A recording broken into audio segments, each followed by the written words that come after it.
ఇటొక ముగ్గురు ఇటొక ముగ్గురు అని బుల్లెట్ని ఇట్లా లేపి అది ఏదైతే మడ్గర్ ఉంటుందో ఆ మడ్గర్తో ప్రవీణ్ అన్న ముఖం పైన ఎత్తేస్తే, కానీ దీనికి ఎట్లా బ్లడ్ అంటుంది? ఏ బ్లడ్, ఎవరు బ్లడ్, ఎందుకు వచ్చి పదుకోకు వచ్చిందా? ఇక స్టేజ్ మీదకి ఎప్పుడెప్పుడు పోదామా అని చెప్పి అంతమంది జనాలు ఉంటే జనాల ముందు నన్ను నేను ప్రూవ్ చేసుకోవాలి, నన్ను నేను మాట్లాడుకోవాలి, మీడియాలో పడాలనే ఉత్సాహం ఎక్కువ కనబడుతుంది తప్ప క్రైస్తవ్యంలో ఒకరిని బాధ పెట్టి మనం బాగుండాలి అనేసి ఉందా ఎక్కడైనా? ఈయన బ్రతుకున్నప్పుడు కూడా రాముడు నేను దేవుని కాదు నేను మనిషిని అని చెప్పుకున్నాను.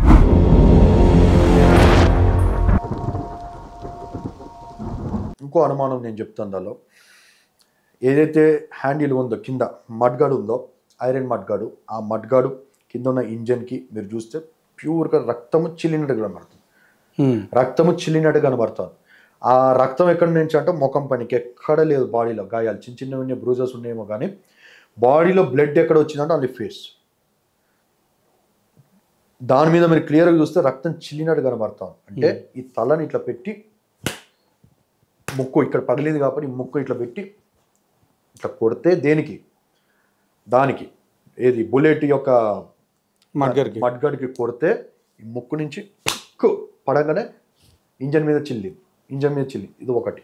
రెండోది ఇట్లా ఉంది కాబట్టి బుల్లెట్ ఈ వెనకాల నుంచి ఒకటి పట్టుకొని, ఎందుకంటే బుల్లెట్ని లేపడి కనీసం ఇటు ముగ్గురు పట్టుకుంటే కానీ లేక చచ్చిపోయిన తర్వాత ఇటొక ముగ్గురు అని బుల్లెట్ని ఇట్లా లేపి అది ఏదైతే మడ్గర్ ఉంటుందో ఆ మడ్గర్తో ప్రవీణ్ అన్న ముఖం పైన ఎత్తేస్తే పగిలి రక్తం చిల్లి ఏమైనా ఉండాలి. చిల్లింది అట్లా వదిలేసారు, మార్క్స్ కనబడతా ఉన్నాయి. యాక్సిడెంట్ లో పడి ఉంటే తలకి హ్యాండిల్ తగులుతో చెప్పాలి నాకు. అంటే ఇప్పుడు నేను అనేది కూడా అదే. ఇప్పుడు ఏంటంటే వాళ్ళు ఎత్తి పైన ఇట్లా కొట్టారని మీరు మాట్లాడుతున్నారు కదా, అలా కొడితే అసలు రూపురేఖ లేకుండా అయిపోతుంది కదా పరిస్థితి. గట్టి కొట్టారో మెల్లికి కొట్టారో ఎట్లా కొట్టారో మనకు తెలియదు. దానికి ఇప్పుడు రక్తం ఎట్లా అంటింది అనేది పోలీసు వాళ్ళు తేల్చాల్సిన విషయం. యాక్సిడెంట్ అయితే ఇలా పడ్డారండి, ఇలాగ పడితే యానిమేషన్ చేయండి. కొన్ని యానిమేషన్ వచ్చే జనరల్గా ఆలోచన ఎంతమంది పడలేదు బండి నేర్చుకున్నప్పుడు. ఇట్లా మడ్గాడు ఉన్నదే మనకు సేఫ్టీ కోసం. మన కాళ్ళు ఇరగకుండా బుల్లెట్కి మడ్గాడు అంత వెయిట్ ఇచ్చేది ఎందుకంటే బుల్లెట్ వెయిట్ ఉంటుంది, ఈ కాళ్ళు ఇరగకుండా అంత పెద్దది ఇస్తారు. బండి పడితే హ్యాండిల్ మీద పడతారు, దాని తర్వాత మడ్గాడు మీద పడతారు, తలకాయ పడితే రోడ్ మీదకి పడుతుంది. కానీ దీనికి ఎట్లా బ్లడ్ అంటుంది? ఏ బ్లడ్, ఎవరు బ్లడ్, ఎందుకు వచ్చి పందికొక్కు చచ్చిందా? బుల్లెట్ పడ్డప్పుడు పందికొక్కు మీద పడ్డదా? దాని నుంచి రక్తం చిల్లిందా? లేక కుక్క ఏమైనా చచ్చిందా? పాము ఏమైనా చచ్చిందా? అక్కడ ఇంకేమైనా శవం కనబడుతుందా? జంతువుల శవము. మళ్ళా ఈ మడ్గాడికి బ్లడ్ ఎట్లా వచ్చింది? ఇంజన్ మీదకి బ్లడ్ ఎట్లా వచ్చింది? అంటే తలకాయ మీద ఉన్న రక్తము అక్కడే కనబడతా ఉంది.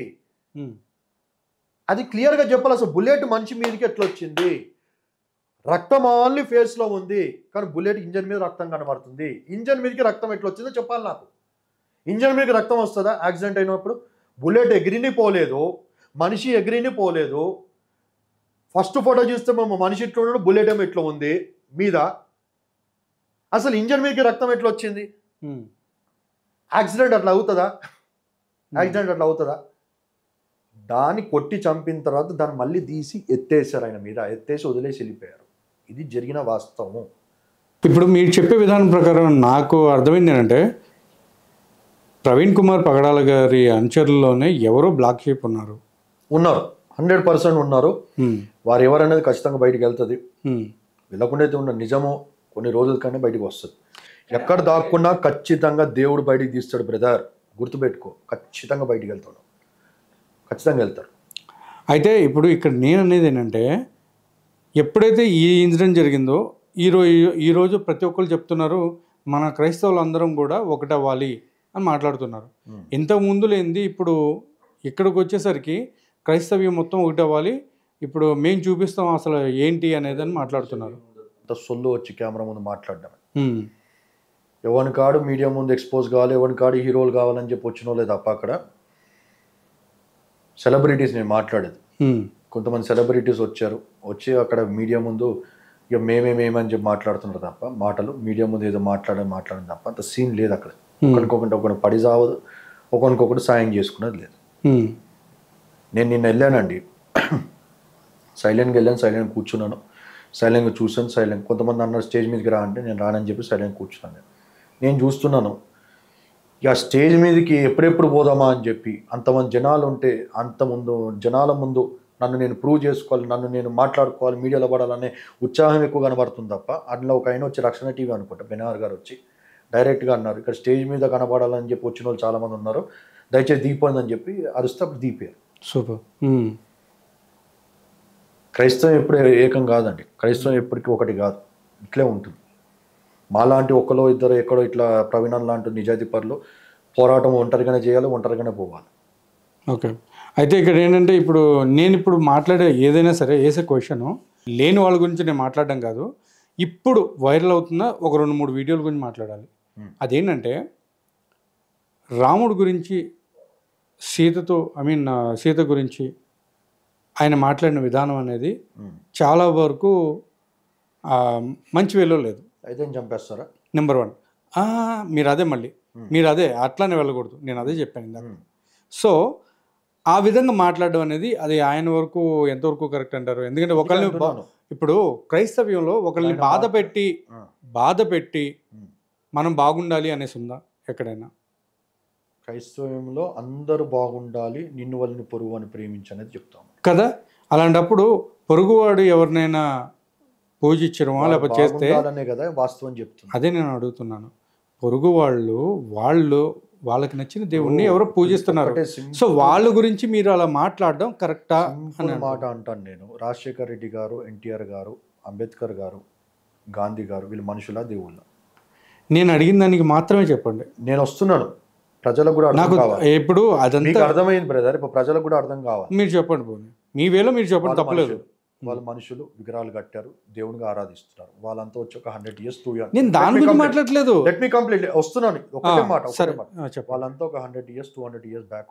కానీ ఒక 300-400 years దాటిన తర్వాత జనరేషన్ పెరుగుతున్న కొద్దీ ఇది స్లోగా ఏమైపోద్ది అంటే ఇప్పుడు విగ్రహాలు కట్టారు, దాని తర్వాత ఆల్రెడీ హృదయంలో దేవుడు దేవుడు దేవుడు అంటారు. కొన్ని రోజుల తర్వాత వాళ్ళకి టెంపుల్స్ కడతారు, ఇది ఖచ్చితంగా అవుద్ది. దాంతో వాళ్ళని దేవుళ్ళు చేస్తారు. అదేవిధంగా ఎప్పుడో అయోధ్యలో జరిగిన రాముడి యొక్క పరిపాలన, వాళ్ళ నాన్నగారు దశరథ మహారాజు గారు, ఆయన రాజు అండి. ఆయనకు 3 భార్యలు ఉన్నారు. 3 భార్యల్లో ఈయన ఒక కుమారుడు బయటకు వచ్చాడు. ఆయన ఒకవేళ ఈయన దేవుడు అయితే వాళ్ళ నాన్న కూడా దేవుడు కావాలి, వాళ్ళ అమ్మగారు కూడా దేవత కావాలి. దేవుళ్ళు కాదు, వాళ్ళు మనుషులు. ఈయన బ్రతికున్నప్పుడు కూడా రాముడు నేను దేవుని కాదు, నేను మనిషిని అని చెప్పుకున్నాడు.